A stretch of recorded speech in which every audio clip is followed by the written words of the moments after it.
All right, so the first thing we're going to compare between the two games is from the Miami Shore game and the Martin United game is the pressure relieving passes. Okay, so passes that move the ball away from pressure, give us a bit more time on the ball. So straight from the kickoff, this is set the kind of tone for the whole game against Miami Shores in the game that we tied at the weekend.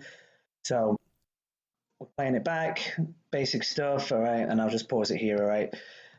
The decision here to play square and square across the back line here, the distances were way too close together. For whatever reason, we just can't seem to deal with we don't get our shape right from the get-go. So we've got three players all here within like 5-10 yards of each other, and then we decide to play square and then square and immediately put ourselves under pressure. If our players are a little further back, or we play back to Adri here, or Soap's further away, or Mia just plays directly across to Anna in this situation, we've got a much better case of keeping the ball. Instead, it's a short ball there. For whatever reason, now she's under pressure, and now we're giving the ball away within just a few passes. All right.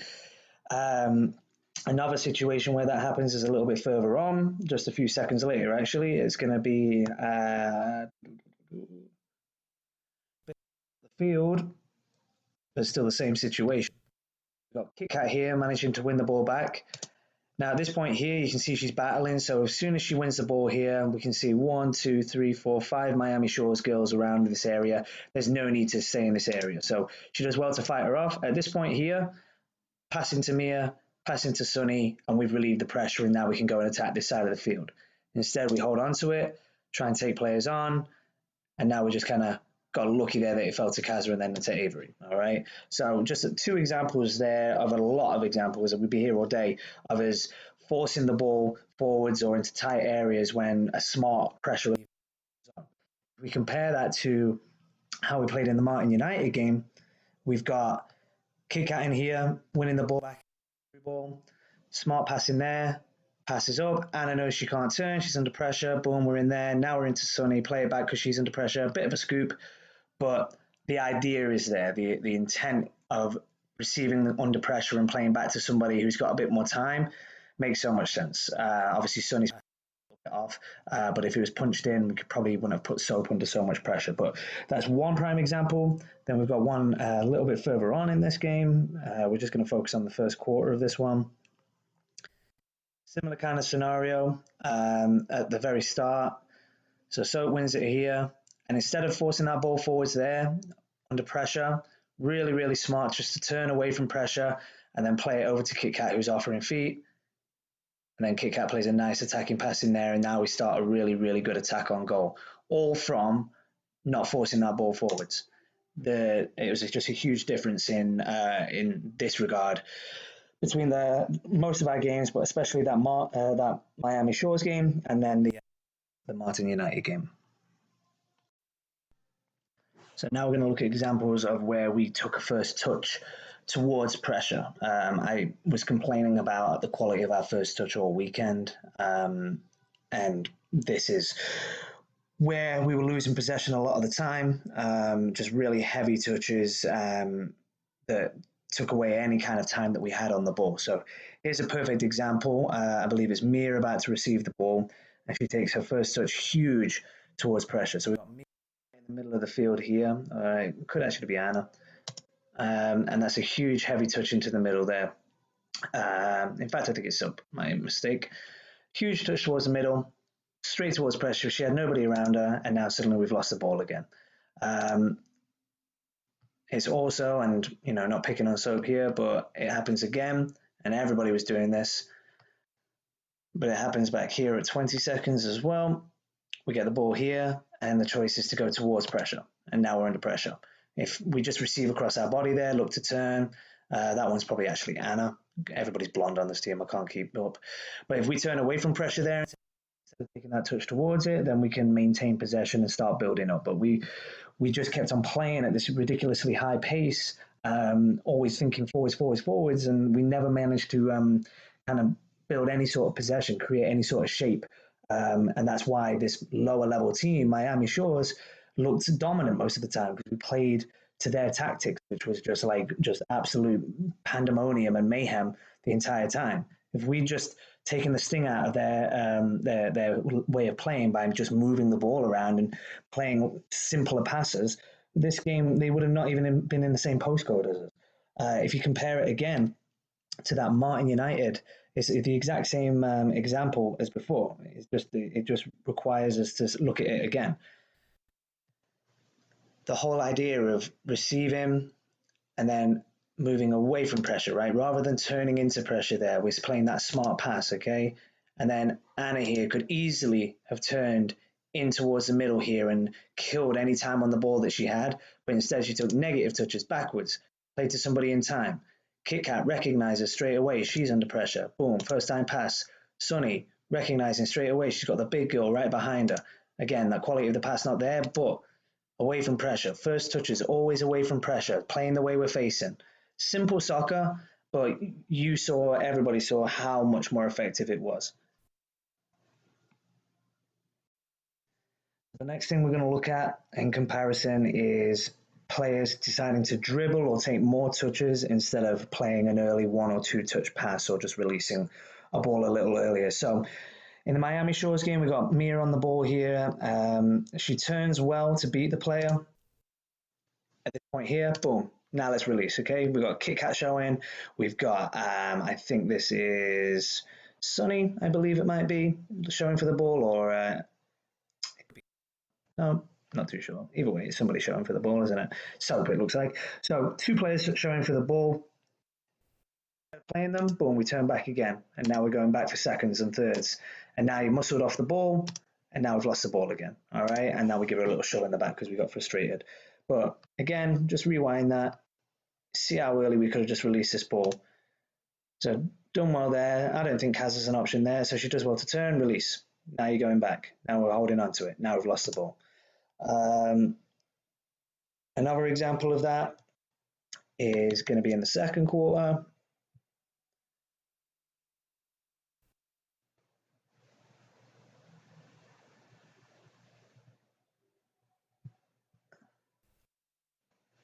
Here's So holding on to it. Could have released it. And we lose it. Rewind it again.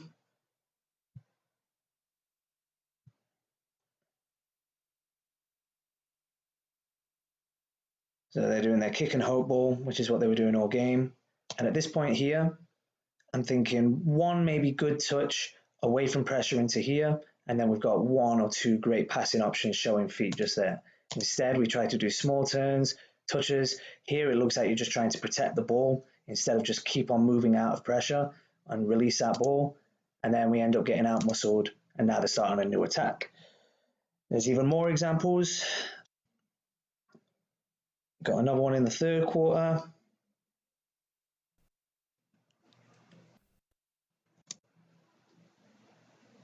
This one I was really frustrated about. You can clearly see Anna right now about to be under pressure. I don't mind passing at the pinnacle point, but Kit Kat's clearly on. Nothing but space around her. We've got 1, 2, 3, 4, 5 of the Miami Shores outfield players all on one side of the field. That means they've only got 3 players back here plus the goalkeeper. So if we play quickly, Kit Kat's got nothing but time and space ahead of her with lots of options to pass to, plus a bit of support from a midfield in here as well. Instead, holding on, going back inside for whatever reason, turning, and we've lost the ball. Okay? Just frustrating really to see. If we compare it to the Martin United game again,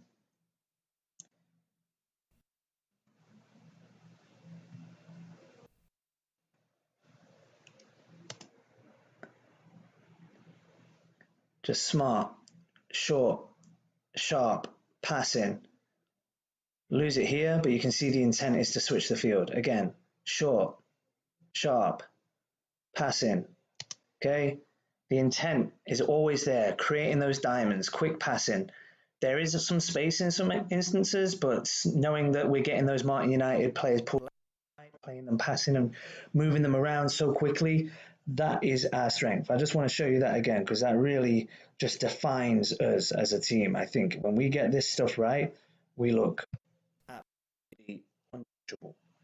From a throw-in, fortunate with the rebound, Easy. Turns away from pressure. Bang. One, two again. Here we go. Smart. The intent is to look for Shelby. I like it. There it is. Easy, sweet as a nut, and the intent is there again, and we still maintain possession here. Okay?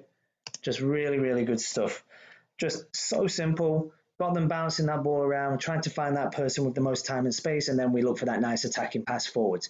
The only complaint I'd there is maybe the forwards could have dropped in to receive at feet rather than being shoulder to shoulder with their last player. But that is just so much better. Night and day, girls. Night and day.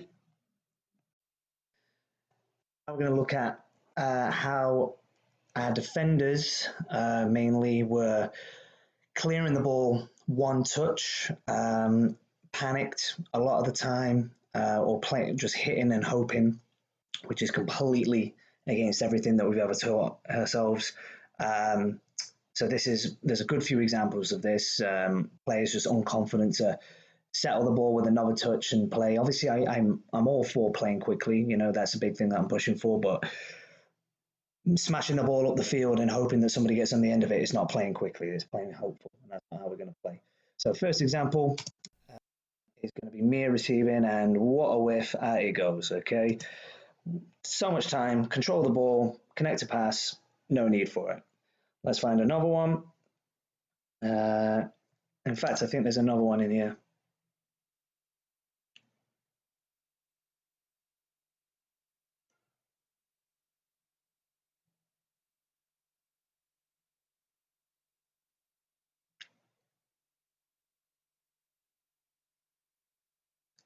And again, yeah, I was right. Soap smashes it again.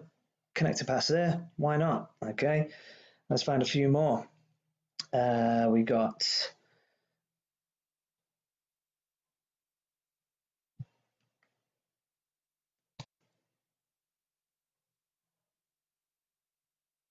just smash it. Nobody there. There's another one.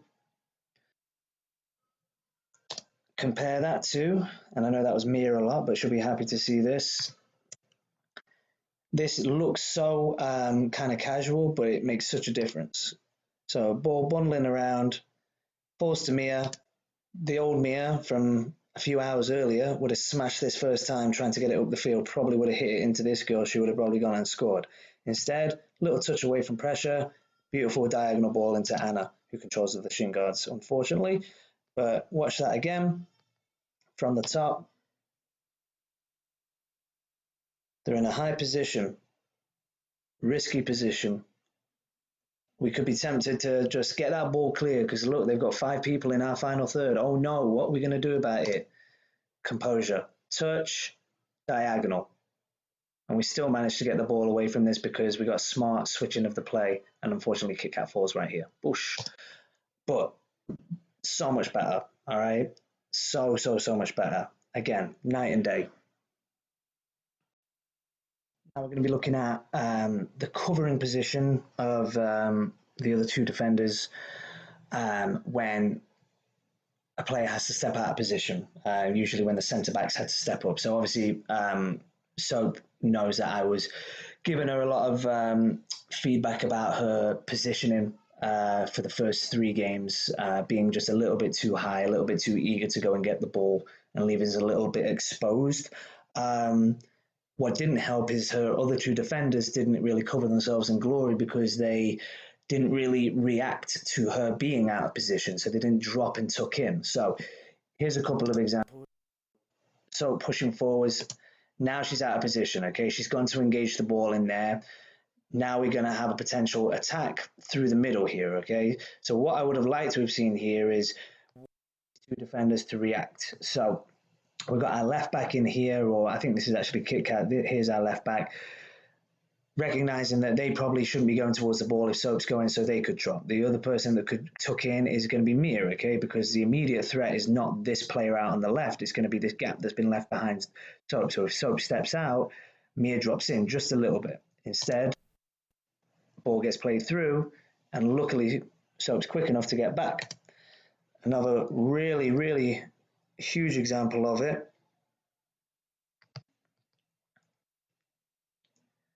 A little bounce over the head. and now there's a counter going on. And if you watch that again, it's again about that positioning. A lack of awareness here as that's going in, that we need to be goal side of this girl in here. So Soap now out of position, 2 players against 1 technically. Mia's slow to react. If she's already here, this is going to nullify the attack. They get away with it. And luckily it's straight at Adri, but that could have been 2 goals straight there. Compare that to Martin United. Here's them on a free kick. Again, Soap goes out to engage. She has to. Okay, I don't mind that she's going to engage. She's at least not flying in to try and win this one. But now immediately we kind of see a better position here. We've got Kit Kat and I believe it's Anna or Mia. Sorry, Kit Kat and Mia aren't going as high because Soap's gone. All right, they kind of hold and tuck in a little bit, and Kit Kat kind of becomes aware of the potential through. Soap's still out of position, but now Kit Kat's quick to be alert, gets there, clears up the danger, and then we manage to maintain possession after this. Just little things like that, just recognizing when your centre back has stepped out to engage, and then we just stay on the alert for the ball over the top, which punished us this weekend, but thankfully we fixed it when it mattered most. And the final analyze here is just players receiving and receiving in a body position that shows the ball towards the defender rather than turning away. And there's nothing that I'm going to be comparing here because this is just something that we genuinely need to fix because it was still an issue in the Martin United game. It's been an issue all season. So it's just about kind of receiving with the correct foot away from pressure. So first example is going to highlight Kit Kat and I believe Kaza in here that both keep the ball in front of them, both try and have a whiff at it, and instead of using their body, shielding it and protecting it for a second just to kind of get their eyes up for a better pass. So we got Maddie who plays it in the field. Right now, I'd be thinking, right, first touch, let's take it back in here, okay? Or could we play a simple pass through the middle? But if we want to maintain possession here, turn away, play here, and now we're attacking the other side. Instead, whiff. Now, Kaz has got a chance to make amends for this. She could easily just lean her shoulder into this player here, receive across her body, play back to Anna here. Instead, we have another whiff at it, okay? Just little things like that. They just a little bit more soccer IQ to be demonstrated there, just to kind of put your body in between the defender, position player, and the ball to receive away from pressure. Then we got another example in the third quarter, 4 minutes.